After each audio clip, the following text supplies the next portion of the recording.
اور یہ وجہ تھی، میں آپ کو ایک نقطہ بیان کرا، اہل ہند ہو، آپ لوگ اہل ہند ہیں، جب آقا علیہ السلام دنیا میں آئے تو زمین پر اجنبیت تھی. یہ بائی دی وے موضوع سے ہٹ کر ایک جملہ کہنا چاہتا ہوں، آگے چل رہا ہوں.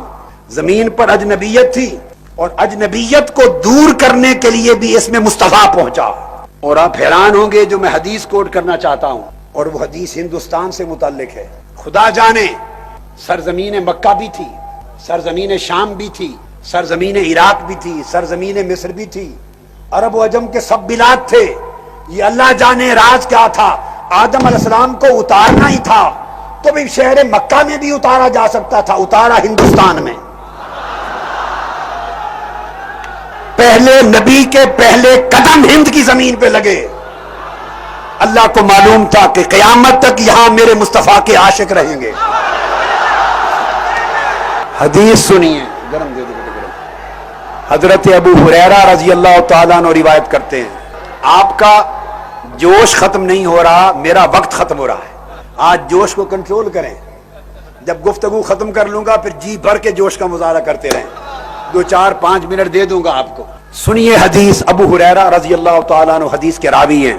اور اہل پاکستان خفا نہ ہو جائیں، یہ نہ کہیں کہ حدیث ہندوستان والوں کو جا کے ہند میں حیدرآباد دکن میں سنائی ہے. بھائی جب آدم علیہ السلام اترے اس وقت پاکستان نہیں تھا مگر ہند تھا، تو پاکستان بھی ہند کا حصہ تھا، پاکستان بھی اسی ہندوستان کا حصہ تھا. جب ہند کی بات ہو رہی ہے تو وہ پاکستان کو بھی شامل ہے. ایسے حاجی عبدالرؤوف صاحب کیوں نہ ناراض نہ ہو جائیں کہ میں کیوں ٹی وی پر یہ نشر نہیں کرتا کہ پاکستان کا نام نہیں لیا، صرف ہندوستان کا نام لیا، بھلے اس وقت پاکستان بھی ہند کا حصہ تھا. حدیث سیدنا ابو ہریرہ رضی اللہ تعالیٰ عنہ روایت کرتے ہیں، آقا علیہ السلام نے فرمایا، ہم اگر ہند والوں سے اور حیدرآباد دکن والوں سے اور بنگلور والوں سے اور بامبے والوں سے اور دہلی والوں سے اور بھوج والوں سے اور کچھ والوں سے اور بروڑا والوں سے ہم جب ہر ایک سے محبت کرتے ہیں تو یوں ہی نہیں کرتے، اس کے پیچھے ایک راز ہے.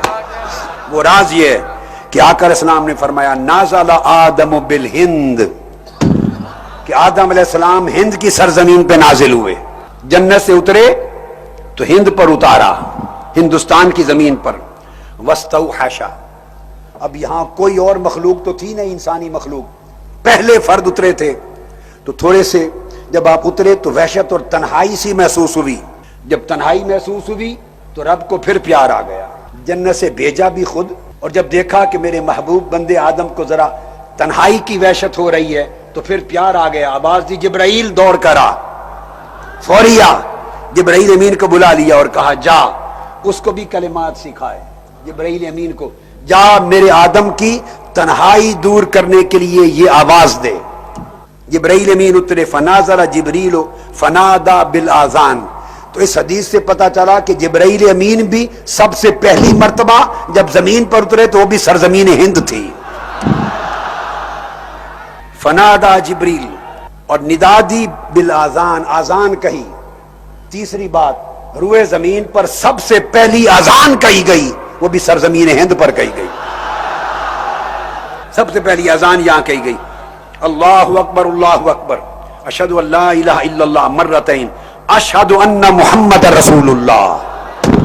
جبرائیل امین نے آذان کہہ کر اشہد ان محمد رسول اللہ کہا، اور وحشت دور کرنے کے لیے عرض کیا حضرت آدم علیہ السلام کو کہ باری تعالیٰ نے فرمایا، ھذا آخر ولدک من الانبیاء، انبیاء کے آخری نبی محمد مصطفیٰ ہوں گے آپ کی اولاد سے. تو آپ کی وحشت دور ہو گئی.